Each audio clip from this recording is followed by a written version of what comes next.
টাকা এমন এক জিনিস, টাকার জন্য মানুষ এত নিচে নামতে পারে যা বলা অসম্ভব। তার বাস্তব একটি প্রমাণ হলাম আমি। হ্যালো আমার কাছের ভাই বন্ধুরা, তোমরা সবাই কেমন আছো? বন্ধুরা, আমার নাম মিতু। আমি বর্তমানে একটা বেসরকারি কোম্পানিতে জব করতেছি। কিন্তু বন্ধুরা, আমার মা বাবার ঘরে আমি একমাত্র সন্তান। এদিকে আমার মা বাবার অনেক বেশি বয়স হয়ে গেছে।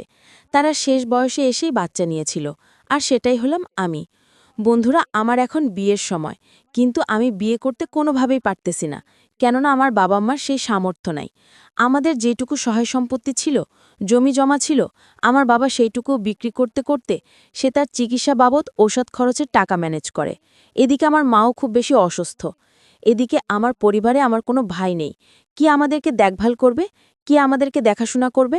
আমাদেরকে দেখাশোনার জন্য কেউ নেই। বন্ধুরা, আমি শহরে যাই, তারপর আমি চাকরি করি, কিন্তু তারপরেও যেন আমি কোনোভাবেই দেনা পাওনা কোনোভাবে শোধ করতে পারলাম না।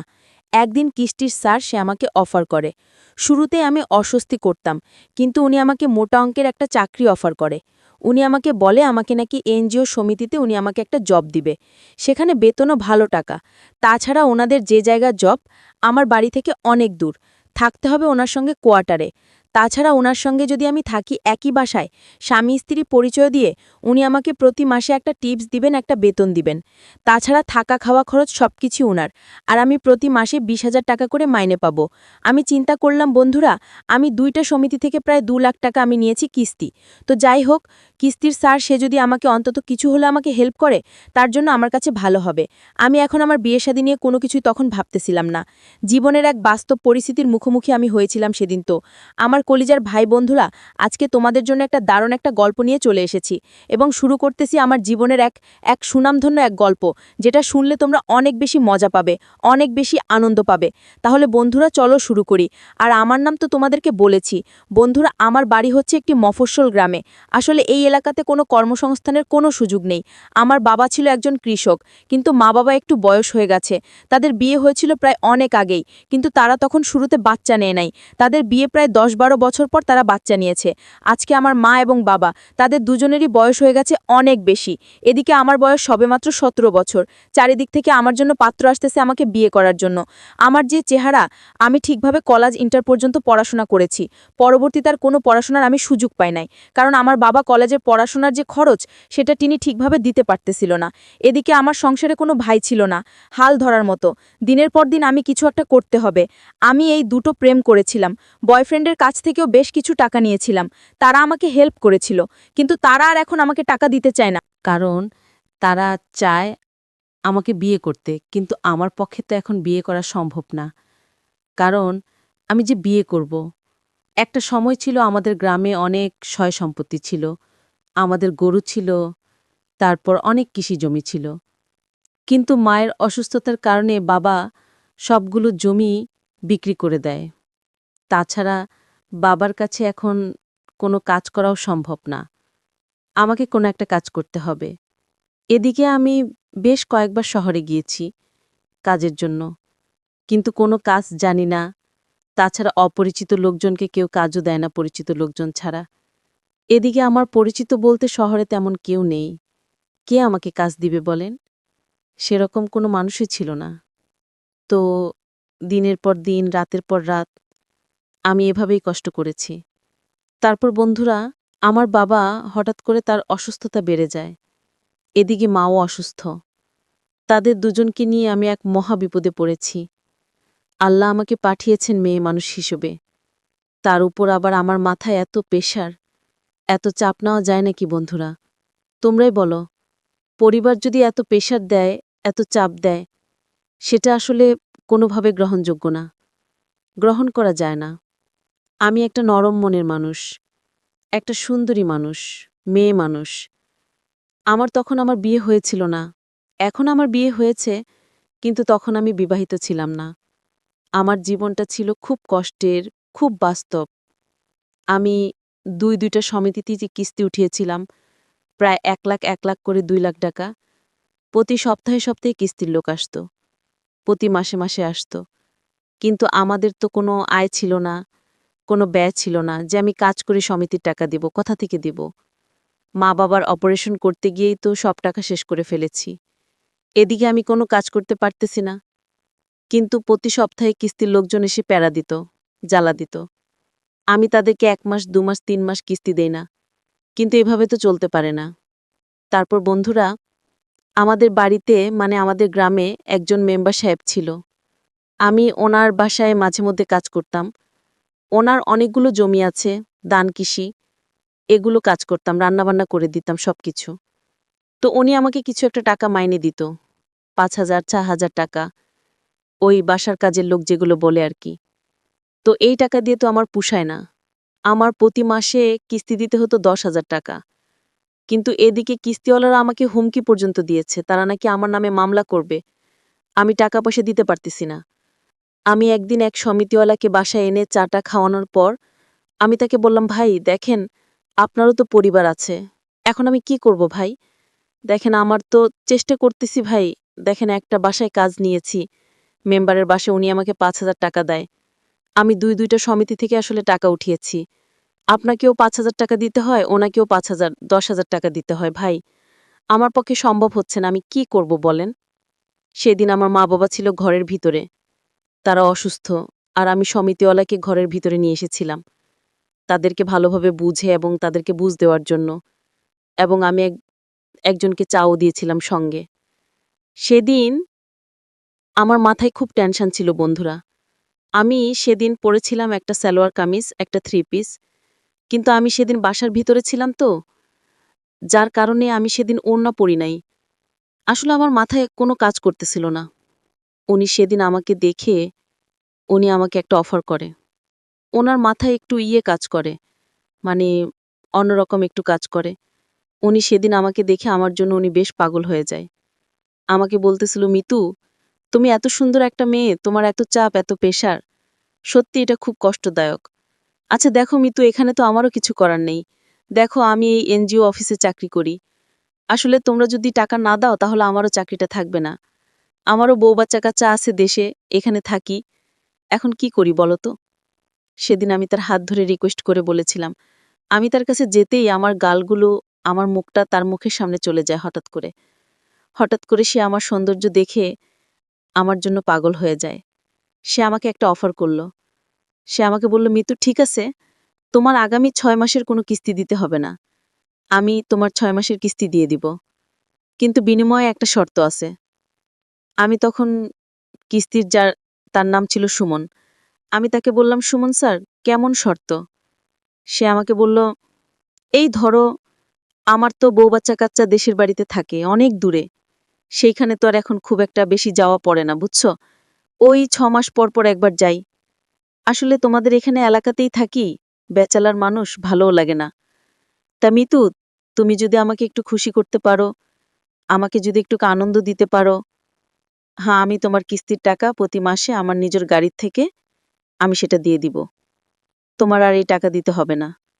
6 মাস পর্যন্ত আমি তোমার কাছে আসব না, কিন্তু হ্যাঁ, প্রতি সপ্তাহে 2-3 বার তুমি আমাকে খুশি করতে হবে। আমি বললাম, স্যার আমি আপনাকে কিভাবে খুশি করব? আমি ঠিক আছে, আপনাকে আমি রান্নাবান্না করে খাওয়াবো। সে আমাকে বলতেছে, না রান্নাবান্না করে দিলে হবে না, অন্য কিছু করতে হবে। আমি তখন কিস্তিওয়ালা স্যার সুমনকে বললাম, অন্য আর কিভাবে আপনাকে খুশি করব স্যার? আমার কাছে আর কি কোনো উপায় আছে বলেন? তখন সে আমাকে বলল, হ্যাঁ, তোমার কাছে দারুণ এক সুবিধা আছে। দেখো তুমি যে সুন্দরী, তাছাড়া তোমার এখনো বিয়ে হয় নাই, তুমি একটা কুমারী একটা মেয়ে, একেবারে পুরো রসে রসে বড়া তুমি। শোনো, তুমি যদি আমাকে খুশি করতে পারো, মানে আমার সঙ্গে যদি তুমি ওই কাজটা করতে পারো, হ্যাঁ, আমাকে যদি তুমি তৃপ্তি দিতে পারো, আমার স্ত্রী এখন আমার কাছে নাই, তুমি যদি আমার স্ত্রীর চাহিদাটা পূরণ করতে পারো, তাহলে তোমার হয়ে আমি টাকাটা দিয়ে দিব। আমি তখন স্যারকে বললাম, এইটা কি সম্ভব নাকি? না, আমার এখনো বিয়ে শাদী হয় নাই, আমি এটা করতে পারবো না স্যার। দেখেন, আমি গরিব হতে পারি, কিন্তু শরীর বিক্রি করতে হবে এরকম মানুষ কিন্তু আমি না। স্যার আপনি মনে হয় মানুষ চিনতে ভুল করেছেন। আপনি আমাকে যেরকম ভাবতেছেন, আমি কিন্তু মোটেও এরকম মানুষ না। তখন সুমন স্যার একটু রেগে গেল। রেগে গিয়ে বলতেছে, আচ্ছা তাই নাকি, তুমি ওইরকম মানুষ না, হ্যাঁ? ঠিক আছে ঠিক আছে, তুমি প্রতি মাসে যেন আমি টাকাটা পাই, এই মাসের টাকাটা জলদি করে দাও। তখন আমি স্যারকে বললাম, ঠিক আছে স্যার, আমি আপনার টাকা দিয়ে দিব। আমাকে 2টা দিন সময় দিন। 2 দিন পর আমি কিভাবে টাকা দিব? আমি কোনোভাবেই বন্ধুরা বুঝতে পারতেছিলাম না। আমি তো সুমন স্যারকে বললাম যে আমি তার টাকাটা 2 দিন পর দিয়ে দিব। এদিকে আমার 3 মাসের কিস্তি জমা হয়ে আছে। আমি কি করব? আমার মাথায় যখন কোনো কিছুই কাজ করতেছিল না। না, এইভাবে একবার যত কিস্তি স্যারের কাছে শরীর বিক্রি করেই ফেলেছি। হ্যাঁ, তো এইভাবে যদি আরও বেশি করে যদি শরীর বিক্রি করি তাহলে তো কোনো সমস্যা নেই। সমস্যা আছে? যেহেতু একবার শরীরটা বিক্রি করে দিয়েছি, তো আরও ভালোভাবে যদি শরীরটা বিক্রি করি তাহলে তো কোনো সমস্যা নেই। তখন আমি একটা অন্য কিছু চিন্তা করলাম। কি করা যায়, কি করা যায়? ওই আমার আরেকটা কিস্তি সমিতির স্যার আছে, উনি আমার কাছে টাকা পাবে। উনি প্রতি মাসে আমার কাছে আসতো। তো উনি একটু ভালো মানুষ ছিল, তো উনি আমার কাছে বলতো না। তো একদিন আমি তাকে বললাম, সে আমাকে বলতেছিল, মিতু, এভাবে আর কতদিন? দেখো, আজকে প্রায় অনেক দিন হয়ে গেছে। ঠিক আছে, তোমার কিস্তির টাকা দিতে হবে। আমি অফিসের বসকে আর কোনোভাবে কোনো কিছু বলতে পারতেছি না। এইভাবে গেলে আমার হয়তো চাকরি দেওয়ার থাকবে না। দেখো মিটু, তোমার মা বাবা সবাই অসুস্থ। এই জন্য আমি স্যারকে এতদিন বুঝিয়েছি, কিন্তু এখন আমি আর আমার অফিসের বসকে কোনোভাবেই বোঝাতে পারতেছি না। তার তো শুধু টাকা লাগবে, টাকা লাগবে, সে তো টাকার জন্য প্রচুর পরিমাণে চিৎকার চেঁচামেচি করে। এবার মনে হয় আমার চাকরিটাও থাকবে না। আমি তাকে বললাম, তার নাম ছিল আনোয়ার। আমি তাকে বললাম, আনোয়ার ভাই, আপনি একটা কাজ করেন, আপনার অফিসের বসের কাছে আমাকে নিয়ে যাবেন। সে আমাকে বলল, কেন? তুমি সেখানে গিয়ে কি করবে? দেখো, ওনার তো মাথা এমনিতেই গরম আছে। তুমি যদি টাকা না দাও আর ওনার সামনে যাও, তাহলে আরও বেশি খারাপ হয়ে যাবে। আমি তখন তাকে বললাম, আচ্ছা ভাই, আপনি এত কিছু চিন্তা করেন না। চলেন, আপনাদের অফিসে যাই। তারপর আপনিও স্যারের সঙ্গে আমি দেখা করি, দেখি সে কি বলে আমাকে। তারপর তারপর বন্ধুরা আমি গেলাম সেখানে। যাওয়ার পরে তার যে অফিসের বস উনি মনে হয় ম্যানেজার, এই এনজিওর অফিসের ম্যানেজার। তখন আমি তার কাছে যাওয়ার পরে আমি তার অফিসে গেলাম। গিয়ে আমি দরজা লাগিয়ে দিলাম। সে আমাকে বলল, দরজা লাগানোর দরকার নাই। আমি বললাম, আছে। তখন সে আমাকে বলতেছে, হ্যাঁ, তোমার নাম যেন কি? মিতু না? আমি বললাম, জি স্যার। তখন সে আমাকে বলল, 1 লাখ টাকা কিস্তি নিয়েছ। কি ব্যাপার? টাকা পয়সা দিতে হবে না? হ্যাঁ, না হলে তো তোমার সুদ আরও বেড়ে যাবে। আমি বললাম, স্যার, কি করব, কোনো কাজকাম নাই, দিতেও পারতেছি না। একটা চাকরি বাকরি খুঁজতেছি, কিন্তু কোথাও চাকরি বাকরি পাচ্ছি না। আসলে আমার মা বাবা খুব অসুস্থ, আমি দিতে পারতেছি না। তখন ওই মোটা টাকলা ব্যাটাটা আমাকে বলতেছে, দেখো, গরিব, অসহায়, মা বাবা অসুস্থ, তো এগুলো কিন্তু ব্যাংকের লোকজন শুনবে না, আর তারা এগুলো শুনতে বাধ্যও না। ঠিক আছে? আমারও কিন্তু বস আছে, তারা এগুলো শুনবে না। তো তোমাকে তাকে দিতে হবে, না হলে আমাদের আইনানুগ যে ব্যবস্থা, আমরা সেই ব্যবস্থা নিতে কিন্তু বাধ্য হব। ঠিক আছে, আমারও কিন্তু বস আছে, তারা এগুলো শুনবে না, তো তোমাকে তাকে দিতে হবে, না হলে আমাদের আইনানুগ যে ব্যবস্থা, আমরা সেই ব্যবস্থা নিতে কিন্তু বাধ্য হব। তখন আমি আমার বুকের উপরে যে কাপড়টা ছিল সেটা আমি সরিয়ে ফেললাম। আমি সরিয়ে বললাম, এখানে হাত দিয়ে বললাম, স্যার, একটু যদি আমাদের দিকে দেখতেন। ঠিক আছে?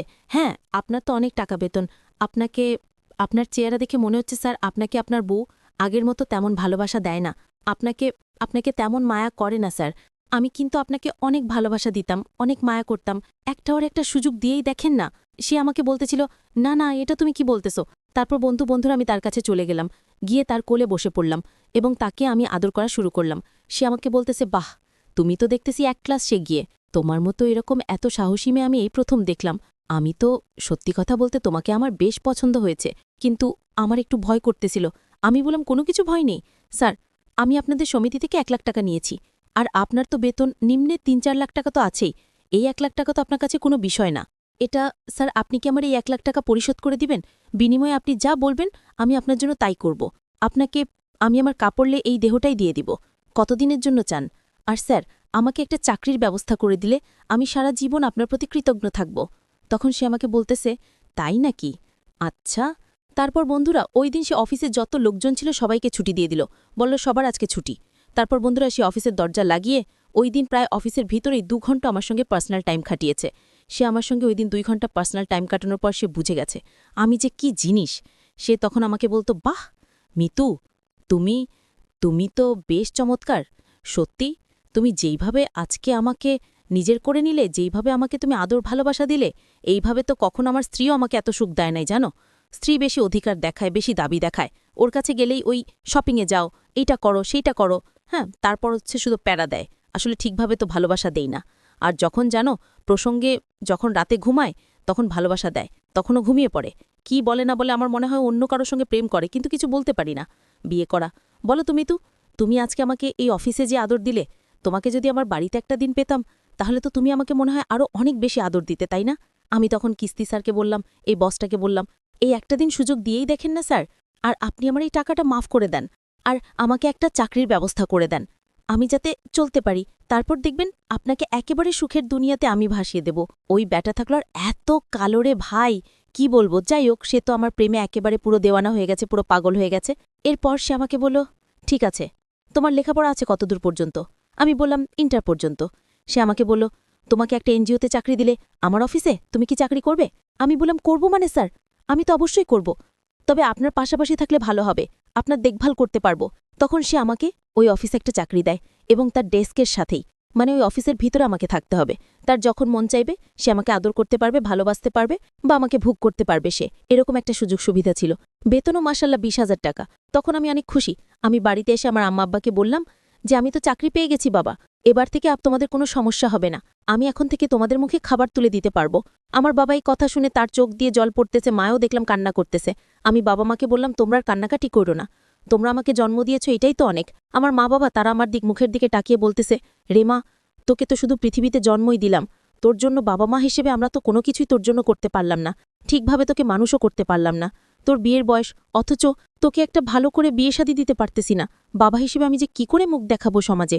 আমি তখন আমার বাবাকে বললাম, বাবা, চাকরিটা তো পেয়ে গেলাম, বাড়ির একেবারে কাছে, অনেকবার শহরেও গেলাম, সেখানেও তো চাকরি হইল না। তোমরা আমার জন্য টেনশন করো না, এখন দেখবে আমি অনেক টাকা ইনকাম করব। আমার কথায় আমার বাবা বেশ খুশি হলো। তো বন্ধুরা, আমি আসলে বুঝে গেছি এই দুনিয়াতে আসলে যোগ্যতার চেয়ে বেশি মূল্য হচ্ছে যেই মানুষ শরীর বিক্রি করতে পারে, যে মানুষ দালালি করতে পারে, যে মানুষ তেল মারতে পারে। কারণ এই দুনিয়াতে বর্তমানে যোগ্যতার কোনো মূল্য নেই। আমি বুঝে গেছি। আমি অনেক জায়গায় যোগ্যতা দিয়ে চাকরির চেষ্টা করেছি, অনেক জায়গায় গিয়েছি, কিন্তু পরিচিত লোকজন না থাকলে, দালালি না করলে, তেল না মানলে আসলে চাকরি হয় না। আর আপনি যদি মেয়ে হন তাহলে দালালিও চলবে না, আর তেলগিরিও চলবে না, আপনাকে ডিরেক্ট শরীর বিক্রি করতে হবে। তাছাড়া এই শহরে আপনার জন্য থাকার যোগ্যতা রাখে না। আমি তখন বুঝে গেছি যে এই সমাজ আসলে মুখোশ পরা মানুষ অনেক বেশি। তারা দিনের আলোতে ভালো মানুষের মুখোশ পরে থাকে, আর রাতে তারা সেই ভালো মানুষের মুখোশটা খুলে হয়ে যায় এক অন্যরকম মানুষ। আমরা দিনে যাদেরকে দেখতেছি তারা দিনে হয়ে যায় দিনের আলোতে একরকম মানুষ, আর রাতের আধারে হয়ে যায় আরেক ভয়ঙ্কর রূপী মানুষ। মানুষের দুটো চেহারা, সেটা আমি খুব ভালোভাবে বুঝে গেছি। মানুষ সামনাসামনি এক, আর পিছনে আরেক। সামনে আপনার সঙ্গে ভালোগিরি দেখাবে, আর পিছনে আপনাকে কুড়াল মারবে। তো আমিও এই রাস্তা বেছে নিলাম, কারণ আমি শহরে যখন চাকরি করতে গিয়েছিলাম সবাই আমাকে দেখে, সবাই আমার দেহের লুভে পড়ে যায়। সবাই আমাকে প্রেমের অফার দেয়, কেউ আমাকে বিয়ে করতে চায় না। সবাই আমাকে লুভ চায়, আমাকে বুক চায়, আমাকে খেতে চায়, আমাকে এক রাত খেতে চায়, কিন্তু সারা জীবনের জন্য কেউ আমাকে চায় না। এইটাই ছিল আমার সবচেয়ে বড় কষ্ট। আর সেখান থেকে আমিও বুঝে গেলাম যে উপরওয়ালা আমাকে এত সুন্দর একটা দেহ দিয়েছে, শরীর দিয়েছে, তাহলে আমি কেন এই শহরের মানুষগুলোর মতো অবহেলায় পরিণত হব? আমার এই শরীর বিক্রি করব, যতদিন বিক্রি করা যায় আমি ততদিন বিক্রি করব। পরে না হয় আমি সবকিছু ক্ষমা চেয়ে নিব, মাফ চেয়ে নিব। তারপর বন্ধুরা, এভাবেই চলল আমার জীবন। আমার দুইটা কিস্তি ছিল, সেই দুইটা কিস্তি এখন আমার নেই, সেগুলো সব ক্ষমা হয়ে গেছে। আর এখন আমি ওই কিস্তির অফিসেই চাকরি করি। আর ওই যে আমাদের বস ছিল একটা মোটা টাকলা কালো, তো উনি আমাকে যখনই ফোন করে আমি তার অফিসে যাই, যাওয়ার পর তার সঙ্গে তার ডেস্কে পার্সোনালভাবে 1 ঘন্টা, আধা ঘন্টা, 2 ঘন্টা সময় কাটাই। মাঝে মধ্যে উনি ওনার স্ত্রীকে দেশের বাড়িতে পাঠিয়ে দেয়, ওনার মা বাবার কাছে। তো তখন বাসা পুরো খালি দেখে ওনার বাসাতেও যাই। তবে উনি আমাকে বকশিশ দেওয়ায়, মানুষটা খাচ্চর হলেও খুব ভালো। উনি আমাকে প্রচুর পরিমাণে বকশিশ দেয়, টাকা দেয়। তাছাড়া আমি যা চাই তাই দেয়। এখন আমার টাকা পয়সা আর কোনো কিছুর অভাব নেই, সব কিছুই আছে। তো এই দুনিয়াতে একটা জিনিসই প্রমাণ করে, আর সেটা হচ্ছে আমরা সবাই মুখোশ পরে থাকি। আমরা ভালোর অভিনয় করি, আমরা আসলে বাস্তবে কেউই ভালো না, ভালোর অভিনয় করি, ঠিক আছে? সব হচ্ছে লীলা খেলা। তো তো বন্ধুরা, আজকের গল্পটা তোমাদের কাছে কেমন লাগলো অবশ্যই চাইলে তোমরা আমাকে কমেন্ট করে জানাতে পারো। আর এই ধরনের আরও নিত্য নতুন গল্প শুনতে চাইলে সেটাও আমাকে কমেন্ট করে জানাতে পারো। বন্ধুরা, আমি সবসময় একটা কথা বলি, যারা আমার অডিয়েন্স আছে, যারা আমার গল্প শুনে, তোমরা আসলে কেমন গল্প শুনতে চাও, তোমাদের কেমন গল্প পছন্দ, চাইলে তোমরা আমাকে সেটা কমেন্ট করে জানাতে পারো। আমি তোমাদের পছন্দ অনুযায়ী নতুন নতুন গল্প তৈরি করব। তোমরা আমাকে কমেন্ট করে জানাও, আমি নতুন গল্প নিয়ে তোমাদের জন্য খুব শীঘ্রই হাজির হচ্ছি। তো দেখা হচ্ছে বন্ধুরা, টাটা।